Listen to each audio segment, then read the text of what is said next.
दर्शनबिन नमस्कार। हामी फेरि पनि आज नयाँ एपिसोड लिएर यस ठाउँमा उपस्थित तपाईहरुको सामु उपस्थित भइसकेको छु र आज चाहिँ म यो ठाउँमा आएको छु जुन दुबईमा रहेको सबैभन्दा पुरानो ट्राभल एजेन्सी नमस्ते ट्राभल्स। हामीसँग कुरा गर्नले यहाँ हाम्रो चेयरम्यान हुनुहुन्छ अनि धेरै कन्फ्युज भइरहेको कारणले नेपाल जाने आउने अनि के छ भन्ने कुराहरुलाई हामीले बुझ्नलाई यहाँ आएको छु। एकेन्द्र थापा चेयरम्यान हुनुहुन्छ, उहाँलाई स्वागत गर्दछु। स्वागत छ सर। हस्, धन्यवाद। हजुर, यहाँ अहिले एकदमै अब यो कोरोनाको महामारीको कारणले गर्दाखेरि एकदमै गाह्रो छ। अब सबै वैदेशिक रोजगारले आउने जानेदेखि लिएर भिजिटमा आउनेहरूदेखि लिएर सबैजनालाई एकदमै गाह्रो छ अनि यसको विषयमा फ्लाइट खुल्ने अथवा के छ? धन्यवाद। अत्यन्तै राम्रो समय सान्दर्भिक क्वेसन राख्नुभयो। पछिल्लो समयमा जब हामी यो कोभिड-19लाई च्यालेन्ज गर्दै जाँदाखेरि कोभिड-19ले च्यालेन्ज गर्दै जाँदाखेरि दुबईमा रहेका श्रमिक अथवा दुबईमा रहेका नेपाली व्यवसायीहरूले पनि यसमा ठुलो मात्रामा एउटा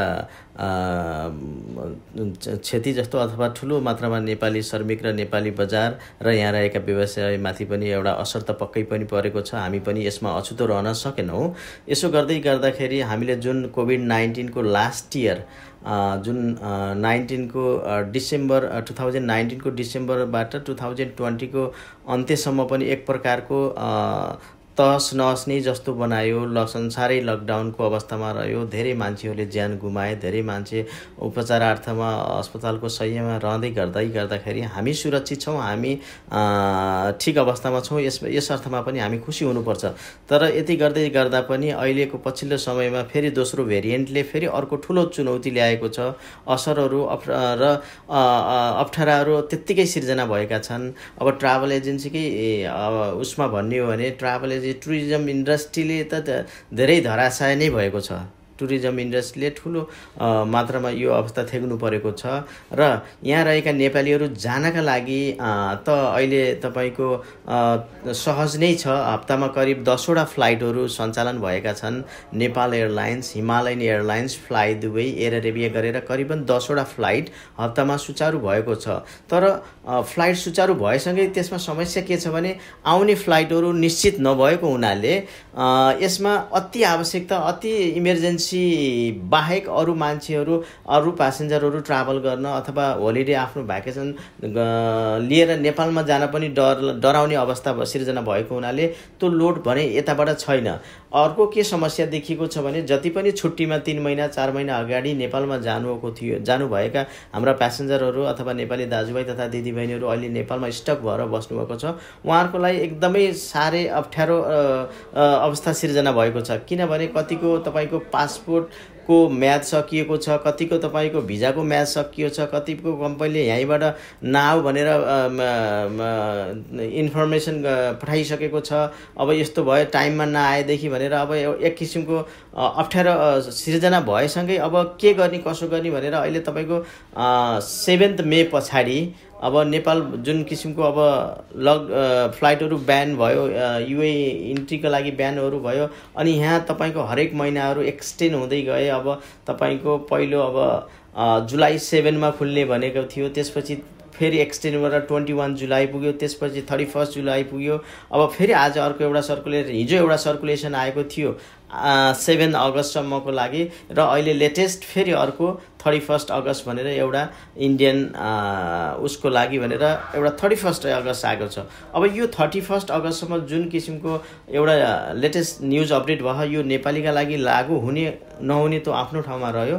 त्यही पनि यो त्रास अथवा नेपालमा रहेका र युए आउन चाहनेका लागि झन् दिनदिनै एउटा दयनीय अवस्था जस्तो सृजना भइसकेको छ र अहिले हामीले युए आउनै पर्ने एउटा राम्रो सेलेरी भएको मान्छे अथवा महँगो भए पनि अफोर्ड गर्न सक्नेलाई एउटा तेस्रो कन्ट्री ट्रान्जिटका रूपमा जस्तो अर्मानिया,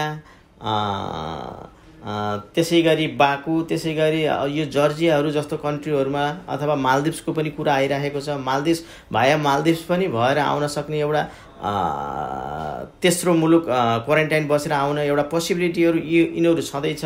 कतिपय मालदिप्सकै कुरा गर्न पर्दाखेरि मालदिप्समा तपाईको होटलहरू ओभरबुक भइसकेको पनि हामीले जानकारी पाएका छौँ। अब तपाईको क्वारेन्टाइन बस्न फेरि त्यति इजी छैन। अब 14 दिनको नेपालबाट 14 दिनको क्वारेन्टाइन वहाँ गएर बसेर फेरि पिसिआर चेक गर्दा पोजिटिभ आयो भने अर्को फेरि 14 दिन बस्नुपर्ने भएको हुनाले च्यालेन्जेसहरू पनि त्यत्तिकै छ। अब हामी आशा गरौँ अब नेपाल सरकार, युएई सरकार, अब हाम्रो यहाँ युएई स्थित नेपाली दूतावासले पनि यसका लागि अब कदमहरू कुराहरू बिचमा भइरहेका छन्। हामीलाई थाहा भए अनुसार अब यो समय सबैका लागि राम्रो होस् भन्ने पनि सबैको अपेक्षा हो, हाम्रो पनि अपेक्षा हो। हाम्रो पनि यो विदेशको व्यवसाय पहिलाका जस्तै तुलनामा आयो भने अझ राम्रो हुने थियो, सबैलाई सहज हुने थियो। श्रमिकहरूलाई अथवा तपाईँको जब गरेर आफ्नो घर परिवार चलाउनु पर्ने हाम्रा दाजुभाइ तथा दिदीबहिनीहरूका लागि पनि यो मध्यपूर्वको दुबई, उदाउँदो देश दुबईमा कति आनन्दले जबहरू चलिरहेको थियो। अब यो अटुट एउटा सम्बन्धै अब अटुट होला कि भन्ने एउटा डर पनि अब अवस्था पनि सिर्जना हुने हो कि यति राम्रो, यति सुख सहेल जस्तो भनौँ न, एउटा सुरक्षित हिसाबले आफ्नो जीविकोपार्जन चल्दै आएको चिजहरू पनि यही कोभिडका कारणले गर्दाखेरि जब छुट्नेहरूदेखि लिएर धेरै चिजहरू हुने हो कि भन्ने जस्तो पनि भइसकेको छ। अब हेरौँ, let's pray for the good time भने जस्तै। अब म के भन्न चाहन्छु भने नेपालमा जति पनि स्टक भएर बस्नुभएको छ, अब केही समय धैर्य गर्नुहोला।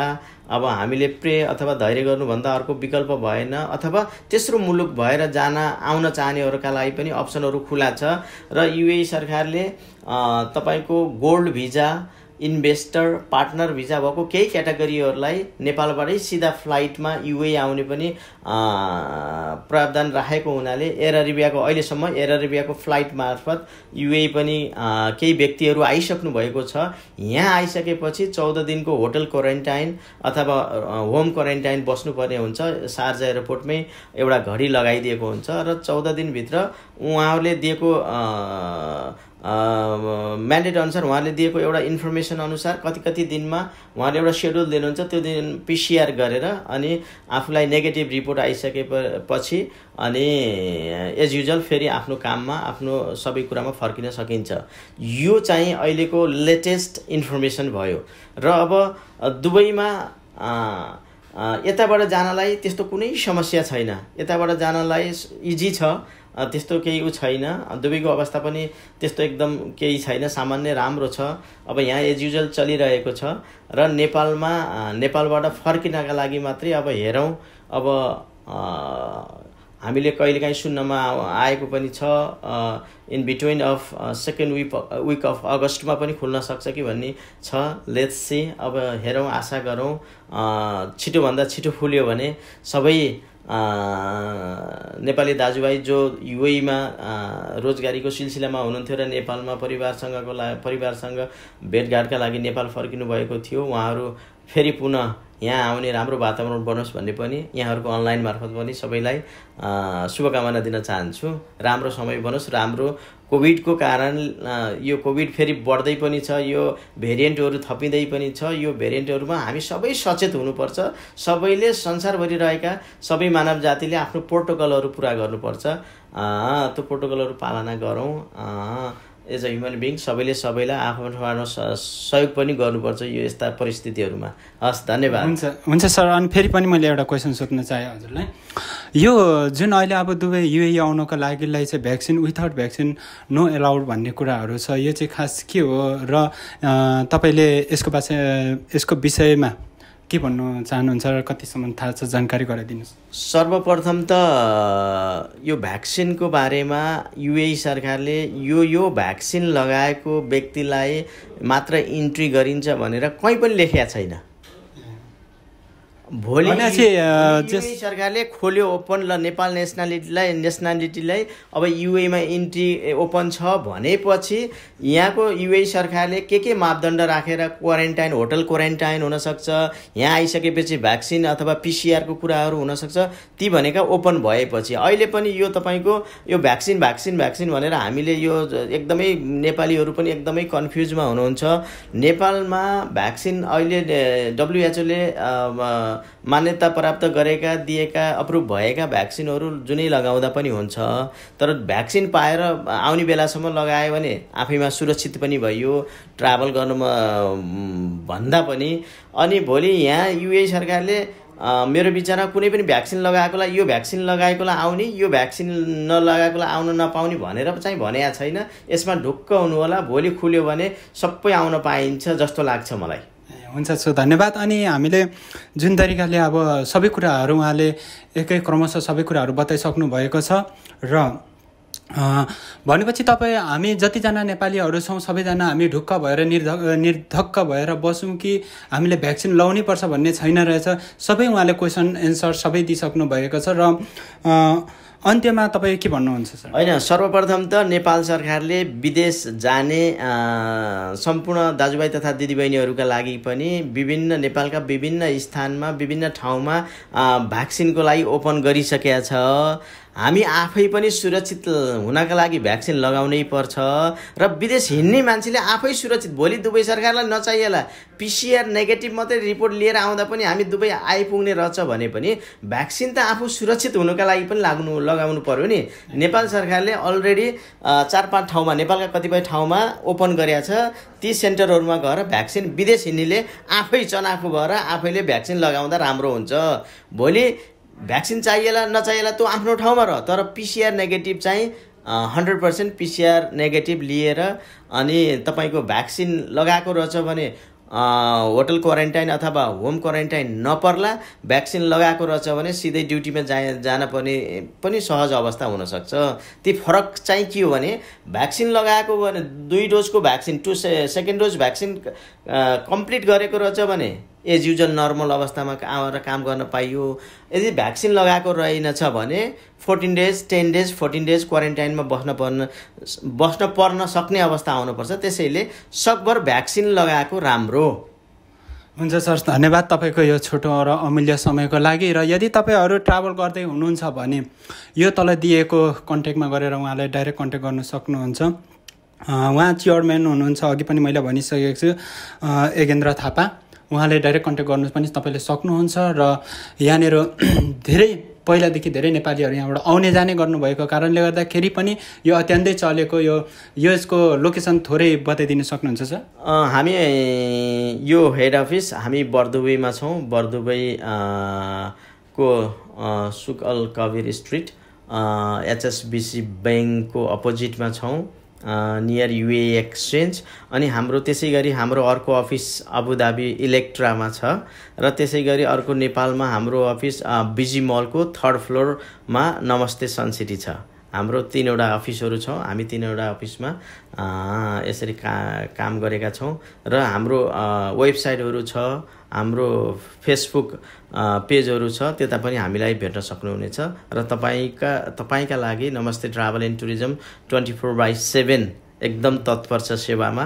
हामीलाई सेवा गर्ने मौका दिइरहनु भएको छ, अझै दिने अपेक्षा गर्दै अगाडि बढ्ने तपाईँहरूकै साथ सहयोगले अगाडि बढ्ने चाहना अझै धेरै छ। धन्यवाद।